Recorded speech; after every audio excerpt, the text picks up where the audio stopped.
kind with one another, and forgive one another whenever any one of you has a complaint against someone else. You must forgive one another just as the Lord has forgiven you. And to all of these qualities add love, which binds all things together in perfect unity. The peace that Christ gives us guide you in the decisions you make. For it is to this peace that God has called you together in the one body. And be thankful. Christ's message, in all its richness, must live in your hearts. Teach and instruct each other with all wisdom. Sing psalms, hymns, and sacred songs. Sing to God with thanksgiving in your hearts. Everything you do or say then should be done in the name of Lord Jesus. And as you give thanks through him to God the Father.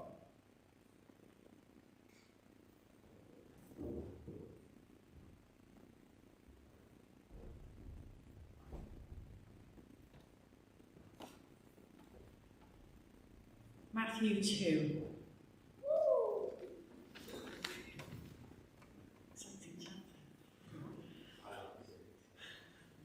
Jesus was born in the town of Bethlehem in Judea during the time when Herod was king. Soon afterwards, some men who studied the stars came from the east to Jerusalem and asked, "Where's the baby born to be the King of the Jews? We saw his star when it came up in the east, and we've come to worship him." When King Herod heard about this, he was very upset, and so was everyone else in Jerusalem. He called together all the chief priests and the teachers of the law and asked them, "Where will the Messiah be born?" "In the town of Bethlehem in Judea," they answered, "for this is what the prophet wrote.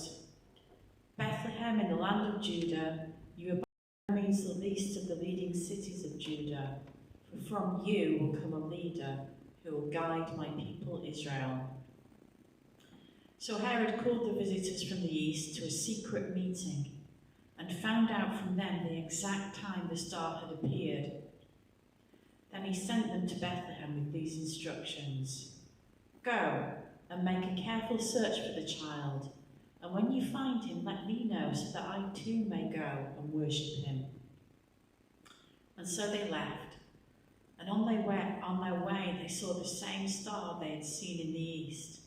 When they saw it, how happy they were, what joy was theirs. It went ahead of them until it stopped over the place where the child was. They went into the house, and when they saw the child with his mother Mary, they knelt down and worshipped him. They brought out their gifts of gold, frankincense, and myrrh and presented them to him. Then they returned to their country by another road, since God had warned them in a dream not to go back to Herod. After they had left, an angel of the Lord appeared in a dream to Joseph and said, "Herod will be looking for the child in order to kill him. So get up, take the child and his mother and escape to Egypt, and stay there until I tell you to leave." Joseph got up, took the child and his mother, and left during the night for Egypt, where he stayed until Herod died. This was done to make what the Lord had said through the prophet come true: "I called my son out of Egypt." When Herod realised that the visitors from the east had tricked him, he was furious. He gave orders to kill all the boys in Bethlehem and its neighbourhood who were 2 years old and younger. This was done in accordance with what he'd learned from the visitors about the time when the star had appeared. In this way, what the prophet Jeremiah had said came true. "A sound is heard in Ramah, the sound of bitter weeping. Rachel is crying for her children. She refuses to be comforted, for they are dead." After Herod died, an angel of the Lord appeared in a dream to Joseph in Egypt and said, "Get up, take the child and his mother, and go back to the land of Israel, because those who tried to kill the child are dead." So Joseph got up, took the child and his mother, and went back to Israel. But when Joseph heard that Archelaus had succeeded his father Herod as king of Judea, he was afraid to go there. He was given more instructions in a dream, so he went to the province of Galilee and made his home in a town named Nazareth. And so what the prophets had said came true. He will be called a Nazarene.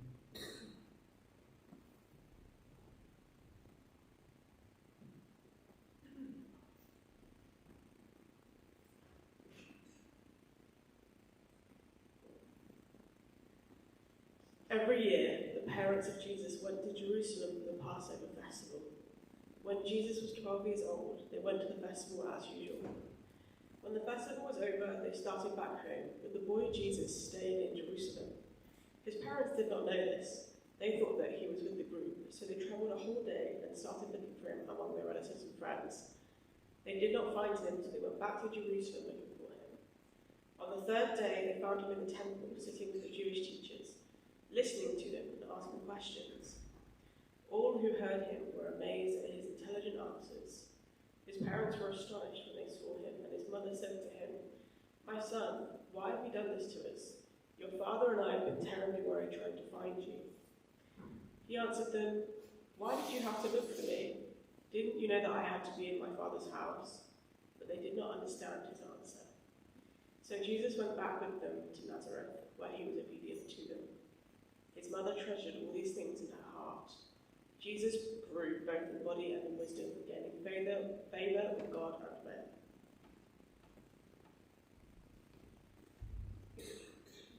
Thank you, all three of you, for beautifully reading this evening.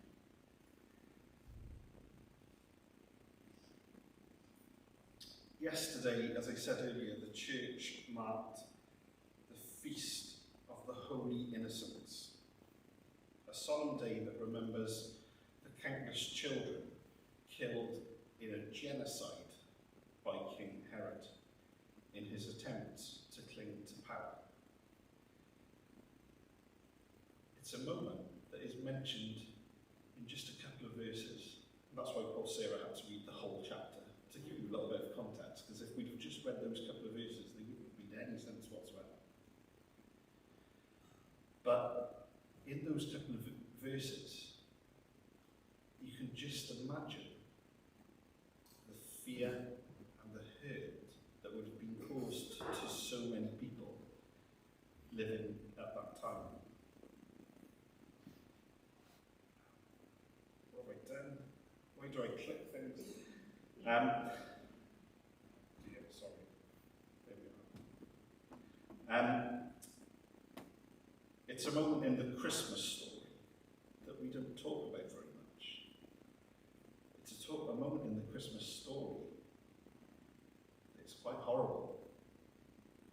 It's horrific. It's one of suffering.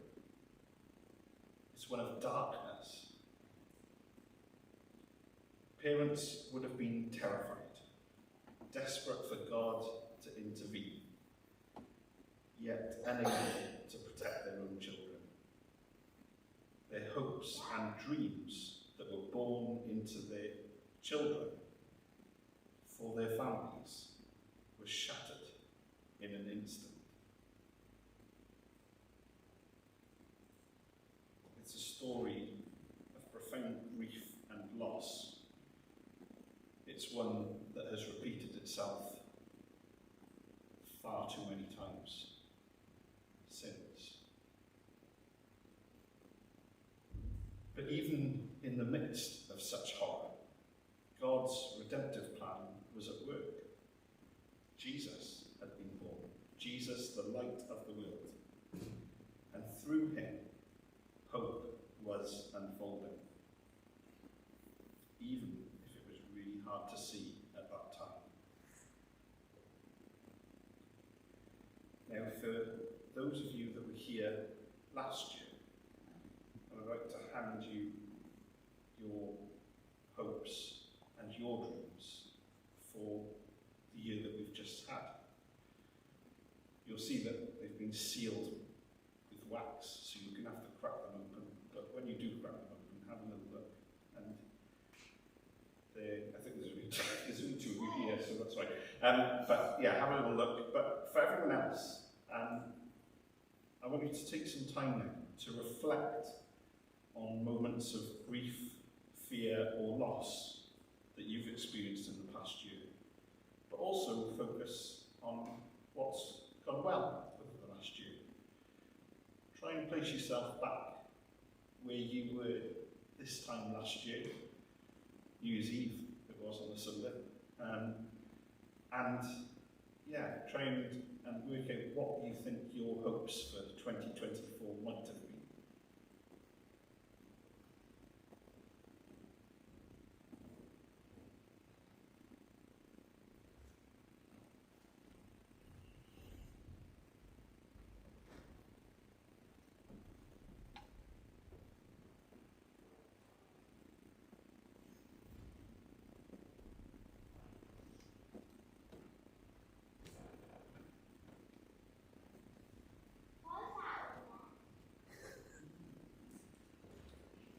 I get nervous every time I do this. I do this to myself every year. I have no idea what it says in here. I can't remember. it.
Year has flown by.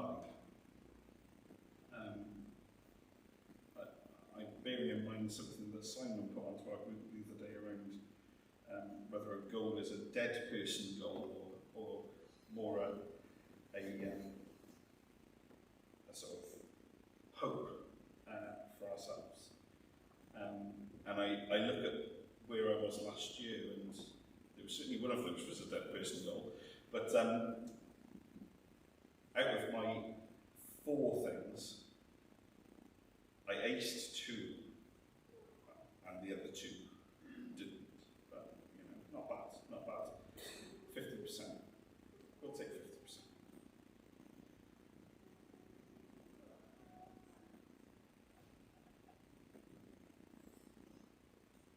As we end one year and prepare for another, I invite you to pause and reflect where you were this time last year.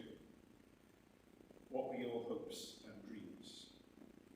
Did you achieve what you wanted to achieve? Or were there moments of unexpected struggle? Like the parents in the story of the Holy Innocents, some of us may carry grief or fear from the past year. Others may feel like Mary and Joseph, wandering and searching for direction. Wherever we are in our journey, today is a chance to root ourselves in God's love and grace, trusting that God is with us, always calling us to grow. Paul's words that Simon read for us remind us of what truly matters: compassion, kindness, and gratitude. The year may not have looked how we planned, but where was love present? Where did we see God's hand at work? Gratitude often reveals the moments of grace we may have overlooked. The story that Sarah read us of the Holy Innocents reminds us that life is not without pain, but God's love is never absent. When we bring our grief, our hopes and our dreams to God, we acknowledge that God's redemptive work is always present, even in the midst of loss. And then George's reading from Luke was around Jesus as a young child in the temple, reminding us that even when we feel lost, God has a purpose for us. Jesus grew in wisdom and favour, and we too are called to grow in love, faith and hope. And as we look to 2025, where is God calling you to grow? What dreams or goals are stirring in your heart? So this is the fun bit now. So what I'm going to hand you, and I've literally done the same service every year for the last 10 or 11 years now, so I apologise. But I don't apologise at all. You're about to be handed some notepaper with my late grandmother's name on it. That's just because I'm making good use of the paper, really. So it's the one time of the year where her paper gets used. So I think Rebecca's going to hand them out. Take as many as you want. Grab a pen. But what I ask you to do is to have a think, have a prayer, and write down something that you hope you can achieve over the coming year. Now, for those of you online, I'm going to invite you, if you want to, you're welcome to submit yours electronically. No one will look at them until next year, and all I will do is I will send you an email with whatever it is that you put onto your form. For those of you here, you don't have to, but if you want to, you will have an opportunity in a short time to place your hopes and resolutions at the foot of the cross. And if you don't want to do that, that's fine too. If you'd rather hold on to them and take them home, that's fine. No one's going to pressure you to do anything that you don't want to do. But this is just an opportunity for you to write down what you think you'd like to achieve in the next year. What some people have done is they've also written dosages of medication and things like that on there. So, you know, if you have a health condition that you want to measure 1 year to the next using that, you're welcome to do that as well. But you do whatever it is that suits you. I love it with this place. Thank you. Thank you very much.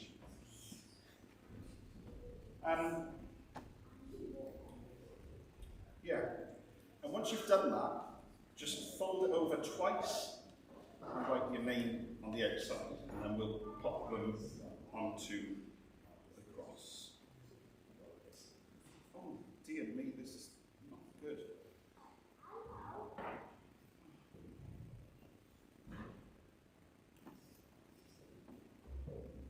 So I'm going to play some music in the background, but as you bring your resolutions forward, lay them at the foot of the rainbow cross. This is an act of trust, placing your hopes and dreams into God's hands, knowing God is with you in every step of the journey. Just so you know, during the song, the online people will be watching the video of the song rather than the